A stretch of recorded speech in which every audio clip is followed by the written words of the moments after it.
The road not taken. Robert Frost. Dear students, the road not taken poem Robert Frost द्वारा लिखी गई है। कवि इस कविता दे राही सानू ये मैसेज देना चाहुंदा है कि सानू आम जिंदगी विच किस तरह के रस्ते ते जाना चाहिदा है अते किस तरह के रस्ते नू चुनना चाहिदा है। जे आपां कविता दे टाइटल की गल करते हाँ, the road not taken, title के अनुसार अजिहा रास्ता जिस नू नहीं चुनिया गया। कवि जिस रस्ते ते नहीं चाहुंदा उहदा की कारण है आपां इस कविता विच जाणांगे। Title the road not taken is correct. कवि के अनुसार जिहड़ा टाइटल है वो बिल्कुल सही है, because the poet gives the reason why he took one road and rejected the other. कवि सानू कारण भी दसदा है कि ਉਹਦੇ ਵੱਲੋਂ एक रोड ਛੱਡ ਦਿੱਤਾ ਗਿਆ ਅਤੇ एक रोड चुन लिया गया। ਆਪਾਂ देखते हाँ कि कवि ये निर्णय किस तरह लेंदा है। सब तो पहला आपां इस स्टेंजे दे वर्ड्स जिहड़े है उन्हां दे मीनिंग जाणांगे। टू रोड्स तो भाव दो रस्ते। डाइवर्स तो भाव हुंदा है जिथों वो दो रस्ते निकलते हैं। branched away in a yellow wood, wood तो भाव जंगल तो है जिसनू आपां फॉरेस्ट भी कह सकते हाँ।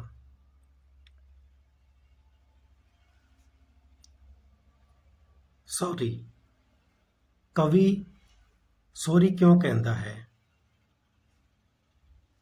कवि सॉरी इस करके कहता है कि वो दोवें रस्तियां ते नहीं जा सकता। ट्रैवल दा भाव हुंदा है यात्रा करना, ट्रैवलर यात्री।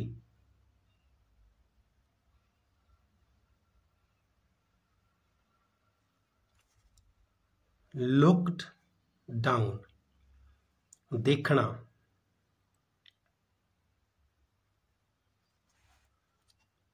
अंडरग्रोथ दा मतलब झाड़ियां, बुशेस। हुण आपां देखदे हां इस स्टेंजे विच कवि सानू की कहंदा है। Two roads divorced in a yellow would. कवि कहंदा है कि वो अपनी साधारण जिंदगी विच एक अनुभव महसूस करता है। वो की महसूस करता है? वो महसूस करता है कि वो जंगल विच जांदियां एक अजिहे थां ते पहुंचदा है जिथों दो रस्ते निकलते हैं। एक जंक्शन आ जाता है जिथों दो रस्ते निकलते हैं। एंड सॉरी, कवि कहता है कि वो सॉरी महसूस करता है। I could not travel both. कवि उन्हां दोवें रस्तियां ते नहीं जा सकता, इस करके वो सॉरी महसूस करता है। एंड बी वन ट्रैवलर, अते वो कहता है कि वो एक रस्ते ते ਜਾਣ ਵਾਲਾ ਯਾਤਰੀ ਬਣ ਜਾਂਦਾ ਹੈ। ਲੌਂਗ ਆਈ ਸਟੂਡ, ਮੈਂ ਕਾਫੀ ਸਮੇਂ ਤੱਕ ਉਸ ਥਾਂ ਤੇ ਰੁਕਿਆ ਰਿਹਾ ਜਿੱਥੋਂ ਦੋ ਰਸਤੇ ਨਿਕਲਦੇ ਸੀ। ਐਂਡ ਲੁਕਡ ਡਾਊਨ, ਅਤੇ ਦੇਖਿਆ। One S for S I could, ਅਤੇ ਇੱਕ ਰਸਤੇ ਨੂੰ ਮੈਂ ਜਿੱਥੋਂ ਤੱਕ ਦੇਖ ਸਕਦਾ ਸੀ ਉੱਥੋਂ ਤੱਕ ਦੇਖਿਆ। ਟੂ ਵੇਅਰ ਇਟ ਬੈਂਟ ਇਨ ਦ ਅੰਡਰਗ੍ਰੋਥ, ਅਤੇ ਮੈਂ ਉਸ ਰਸਤੇ ਨੂੰ ਉੱਥੋਂ ਤੱਕ ਦੇਖਦਾ ਰਿਹਾ ਜਿੱਥੋਂ ਤੱਕ ਮੈਂ ਉਸ ਨੂੰ ਦੇਖ ਸਕਦਾ ਸੀ, ਅਤੇ ਉਹ ਰਸਤਾ ਅੱਗੇ ਜਾ ਕੇ ਝਾੜੀਆਂ ਵਿੱਚ ਖਤਮ ਹੋ ਜਾਂਦਾ ਸੀ, ਮੁੜ ਜਾਂਦਾ ਸੀ। ਇੱਕ ਵਾਰ ਫਿਰ ਆਪਾਂ ਇਸ ਸਟੈਂਜੇ ਦੇ ਅਰਥ ਨੂੰ ਸਮਝਦੇ ਹਾਂ। ਕਵੀ ਜੰਗਲ ਵਿੱਚ ਦੋ ਸੜਕਾਂ ਦੇ ਜੰਕਸ਼ਨ ਤੇ ਪਹੁੰਚ ਜਾਂਦਾ ਹੈ ਅਤੇ ਅਫਸੋਸ ਕਰਦਾ ਹੈ ਕਿ ਉਹ ਇੱਕੋ ਹੀ ਸਮੇਂ ਦੋਵੇਂ ਰਸਤਿਆਂ ਤੇ ਨਹੀਂ ਜਾ ਸਕਦਾ, ਅਤੇ ਉਹ ਇੱਕ ਰਸਤਾ ਚੁਣਦਾ ਹੈ ਅਤੇ ਉਸ ਰਸਤੇ ਨੂੰ ਬਹੁਤ ਲੰਬੇ ਸਮੇਂ ਤੱਕ ਖੜਾ ਹੋ ਕੇ ਦੇਖਦਾ ਰਹਿੰਦਾ ਹੈ ਜਿੱਥੋਂ ਤੱਕ ਉਹ ਦੇਖ ਸਕਦਾ ਸੀ, ਅਤੇ ਅੰਤ ਵਿੱਚ ਉਹ ਰਸਤਾ ਝਾੜੀਆਂ ਵਿੱਚ ਲੁਕ ਜਾਂਦਾ ਹੈ।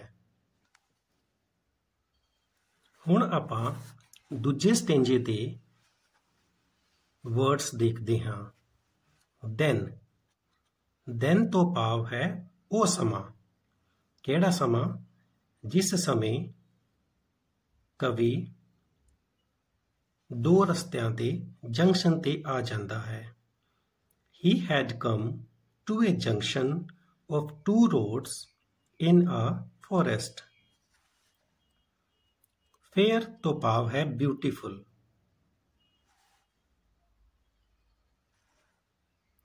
Grassy ਤੋਂ ਭਾਵ ਹੈ covered with grass, यानी ਰਸਤਾ ਜਿਸ ਤੇ ਘਾਹ ਉੱਗਿਆ ਹੋਇਆ ਸੀ, ਜਾਂ ਜਿਹੜਾ ਰਸਤਾ ਘਾਹ ਨਾਲ ਢਕਿਆ ਹੋਇਆ ਸੀ।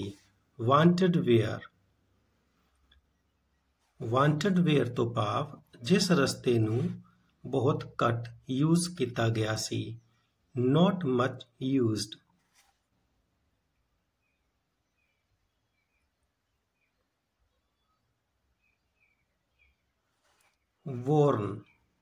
ਵੋਰਨ ਤੋਂ ਭਾਵ ਜਿਸ ਨੂੰ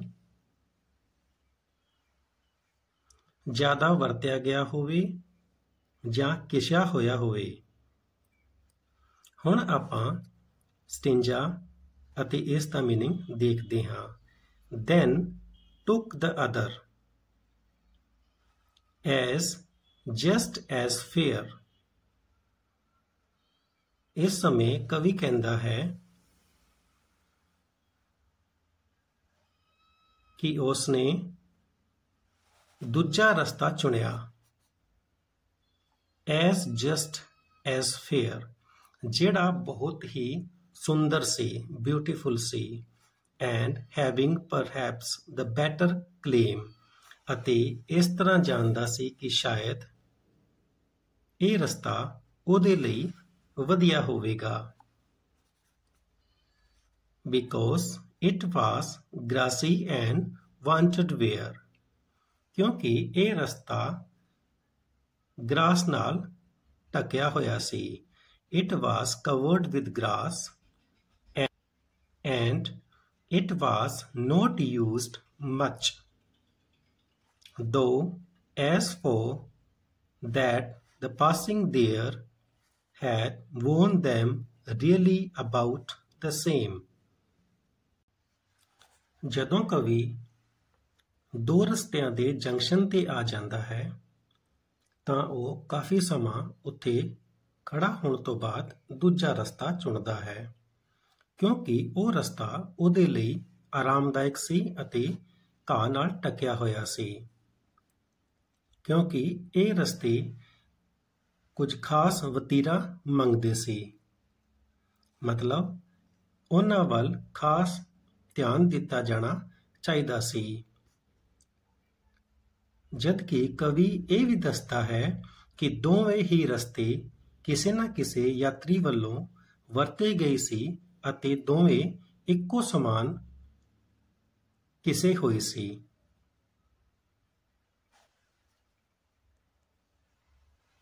ਥਰਡ ਸਟੈਂਜਾ ਵਰਡ ਮੀਨਿੰਗ ਦੇਖਦੇ ਹਾਂ। ਬੋਥ, ਬੋਥ ਤੋਂ ਭਾਵ ਟੂ ਰੋਡਸ।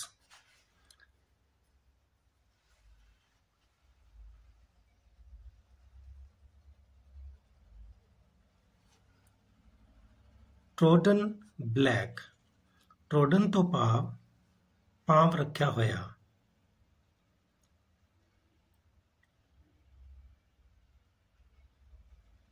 ਨੋਇੰਗ, ਜਾਣਦਾ ਸੀ। ਡਾਊਟਡ, ਡਰ।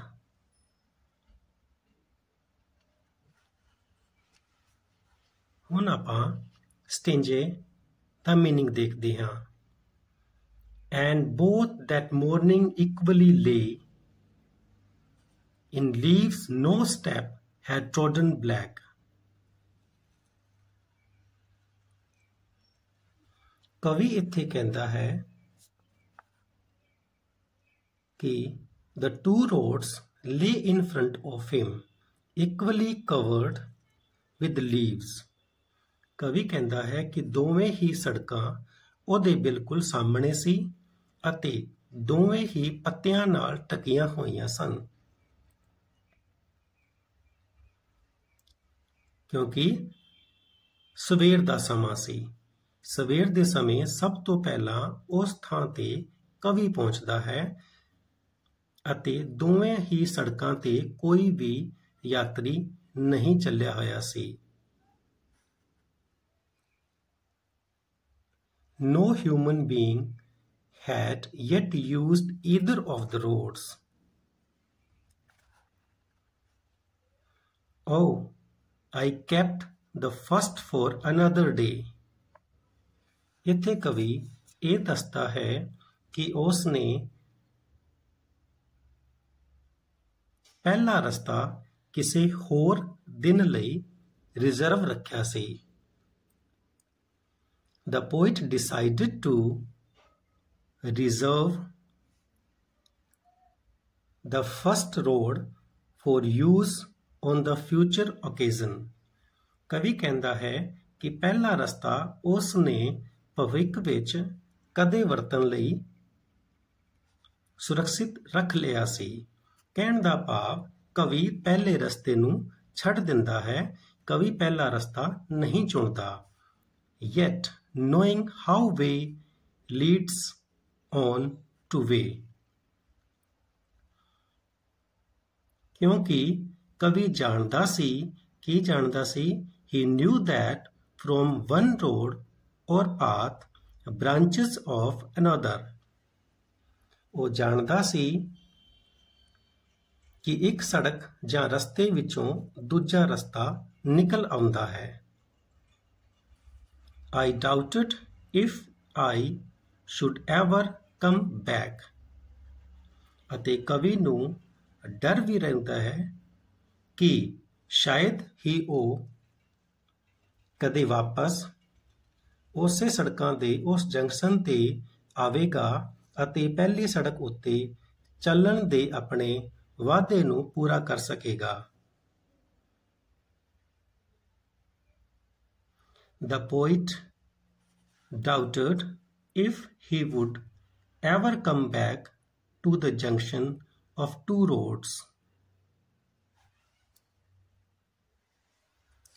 Last stanza of the poem, word meaning देखते हैं।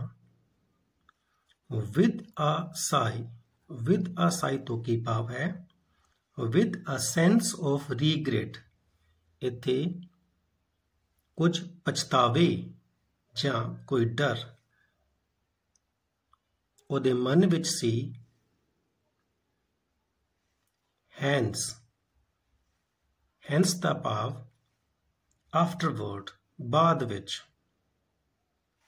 ਡਿਫਰੈਂਸਿਸ, ਕਵੀ ਇੱਥੇ ਡਿਫਰੈਂਸਿਸ ਸ਼ਬਦ ਤੋਂ ਆਪਾਂ ਨੂੰ ਕੀ ਦੱਸਣਾ ਚਾਹੁੰਦਾ ਹੈ ਆਪਾਂ ਨੂੰ ਦੱਸਣਾ ਚਾਹੁੰਦਾ ਹੈ ਕਿ ਆਰਡੀਨਰੀ ਅਤੇ ਐਕਸਟਰਾ ਆਰਡੀਨਰੀ ਰਸਤੇ ਵਿੱਚ ਕੀ ਅੰਤਰ ਹੁੰਦਾ ਹੈ। ਸ਼ੁਰੂ ਕਰਦੇ ਹਾਂ। I shall be telling this with the shy, somewhere eases and eases hands। ਕਵੀ ਕਹਿੰਦਾ ਹੈ ਕਿ ਬਹੁਤ ਸਾਲ ਬਾਅਦ ਉਹ ਇਸ ਗੱਲ ਤੇ ਵਿਚਾਰ ਕਰੇਗਾ ਤਾਂ ਉਹ ਕਿਸੇ ਨੂੰ ਦੱਸੇਗਾ ਕਿ ਉਹਨੇ ਆਪਣਾ ਚੁਣਾਵ ਕਿਵੇਂ ਕੀਤਾ ਸੀ।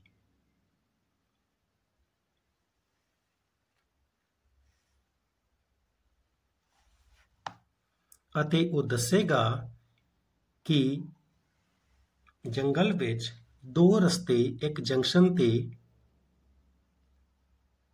ਨਿਕਲਦੇ ਸੀ and I took the one less traveled by। ਅਤੇ ਉਹ ਇਹ ਵੀ ਦੱਸੇਗਾ ਕਿ ਉਸ ਨੇ ਉਸ ਸੜਕ ਦਾ ਚੁਣਾਵ ਕੀਤਾ ਜਿਸ ਤੇ ਉੱਤੇ ਘੱਟ ਲੋਕ ਹੀ ਚੱਲੇ ਸੀ and that has made all the differences। ਅਤੇ ਉਸ ਦੇ ਚੁਣਾਵ ਨੇ ਹੀ ਇਹ ਬਹੁਤ ਵੱਡਾ ਫਰਕ ਬਣਾ ਦਿੱਤਾ ਸੀ। ਉਹ ਫਰਕ ਕੀ ਸੀ? ਉਸ ਨੇ ਦੱਸਿਆ ਕਿ ਇਸ ਫਰਕ ਨੇ ਜਿਹੜਾ ਉਸਨੇ ਦੂਜੇ ਰਸਤੇ ਨੂੰ ਚੁਣਿਆ ਜਿਸ ਉੱਤੇ ਬਹੁਤ ਹੀ ਘੱਟ ਲੋਕ ਤੁਰੇ ਹੋਏ ਸੀ, ਉਸਨੇ ਉਸਨੂੰ ਕਿਉਂ ਚੁਣਿਆ। ਅਤੇ ਉਸ ਰਸਤੇ ਨੂੰ ਚੁਣਨ ਤੋਂ ਬਾਅਦ ਇਸ ਨੇ ਨਾ ਸਿਰਫ ਉਹਦੇ ਜੀਵਨ ਦੇ ਭਵਿੱਖ ਵਾਲੇ ਭੌਤਿਕ ਰਸਤੇ ਤੇ ਅਸਰ ਪਾਇਆ ਬਲਕਿ ਉਸ ਦੀ ਮੌਤ ਤੋਂ ਬਾਅਦ ਉਹਦੇ ਅਧਿਆਤਮਿਕ ਰਸਤੇ ਤੇ ਵੀ ਅਸਰ ਪਾਇਆ। ਇਸ ਸਟੈਂਜੇ ਵਿੱਚ ਇਸ ਲਾਈਨ ਦੇ ਵਿੱਚ ਆਪਾਂ ਨੂੰ ਕਵੀ ਇਹ ਕਹਿਣਾ ਚਾਹੁੰਦਾ ਹੈ ਕਿ ਇੱਕ ਰਸਤਾ ਬਿਲਕੁਲ ਆਮ ਰਸਤਾ ਸੀ ਜਿਸ ਉੱਤੇ ਆਮ ਵਿਅਕਤੀ ਚੱਲਦੇ ਹੈ, ਆਰਡੀਨਰੀ ਪੀਪਲ ਚੱਲਦੇ ਹੈ। ਪਰ ਦੂਜਾ ਰਸਤਾ ਜਿਸ ਉੱਤੇ ਘੱਟ ਲੋਕ ਹੀ ਤੁਰੇ ਹੋਏ ਸੀ, ਉਹ ਰਸਤਾ ਉਹਨਾਂ ਲੋਕਾਂ ਦੇ ਲਈ ਹੁੰਦਾ ਹੈ ਜਿਹੜਾ ਕੁਝ ਐਕਸਟਰਾ ਆਰਡੀਨਰੀ ਕਰਨਾ ਚਾਹੁੰਦੇ ਹਨ। ਸੋ ਦ poet ਚੋਸਡ the less traveled path। ਇਸ ਕਰਕੇ ਕਵੀ ਨੇ ਉਸ ਰਸਤੇ ਨੂੰ ਚੁਣਿਆ ਜੋ ਰਸਤਾ ਘੱਟ ਵਰਤਿਆ ਗਿਆ ਸੀ। ਡੀਅਰ ਸਟੂਡੈਂਟ, ਜੇ ਆਪਾਂ ਇਸ ਪੋਇਮ ਦੇ ਮੈਸੇਜ ਨੂੰ ਧਿਆਨ ਨਾਲ ਦੇਖੀਏ ਤਾਂ ਆਪਾਂ ਨੂੰ ਪਤਾ ਚੱਲਦਾ ਹੈ ਕਿ ਇਹ ਪੋਮ ਜਿਹੜੀ ਹੈ ਉਹ ਸਾਨੂੰ ਇੱਕ ਆਈਡੀਆ ਦੱਸਦੀ ਹੈ। Idea of choice making in life।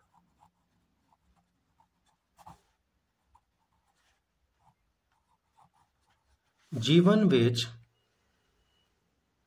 ਉਦੇਸ਼ ਦਾ ਚੁਣਾਵ ਕਿਵੇਂ ਕਰਨਾ ਹੈ ਅਤੇ ਉਸ ਬਾਰੇ ਸਾਨੂੰ ਆਈਡੀਆ ਦਿੰਦੀ ਹੈ। ਕਵੀ ਕਹਿੰਦਾ ਹੈ ਕਿ choice of one's aim is very difficult। ਆਪਣੇ ਉਦੇਸ਼ ਦਾ ਚੁਣਾਵ ਕਰਨਾ ਸਭ ਤੋਂ ਮੁਸ਼ਕਿਲ ਕੰਮ ਹੁੰਦਾ ਹੈ। It has great influence। ਅਤੇ ਇਸ ਦਾ ਬੜਾ ਮਹੱਤਵ ਹੁੰਦਾ ਹੈ ਅਤੇ ਇਹ ਮਹੱਤਵ ਉਸ ਦੀ ਸਾਰੀ ਜ਼ਿੰਦਗੀ ਨੂੰ ਪ੍ਰਭਾਵਿਤ ਕਰਦਾ ਹੈ। Another idea in the poem is that one can't achieve extraordinary things by taking an ordinary course। ਕਵੀ ਕਹਿੰਦਾ ਹੈ ਕਿ ਸਾਧਾਰਨ ਰਸਤੇ ਤੇ ਚੱਲ ਕੇ ਕੋਈ ਵੀ ਆਦਮੀ ਅਸਾਧਾਰਨ ਉਪਲਬਧੀਆਂ ਹਾਸਲ ਨਹੀਂ ਕਰ ਸਕਦਾ। Only ordinary people follow the beaten path। ਜਿਹੜੇ ਆਮ ਲੋਕ ਹੁੰਦੇ ਹੈ ਉਹ ਹੀ ਕਿਸੇ ਪਿੱਟੇ ਰਸਤੇ ਤੇ ਚੱਲਦੇ ਹਨ। Great soul always prefer to take new paths। ਅਤੇ ਉਹ ਕਹਿੰਦਾ ਹੈ ਕਿ ਮਹਾਨ ਆਤਮਾਵਾਂ ਸਦਾ ਨਵੇਂ ਰਸਤਿਆਂ ਤੇ ਚੱਲਣਾ ਪਸੰਦ ਕਰਦੀਆਂ ਹਨ।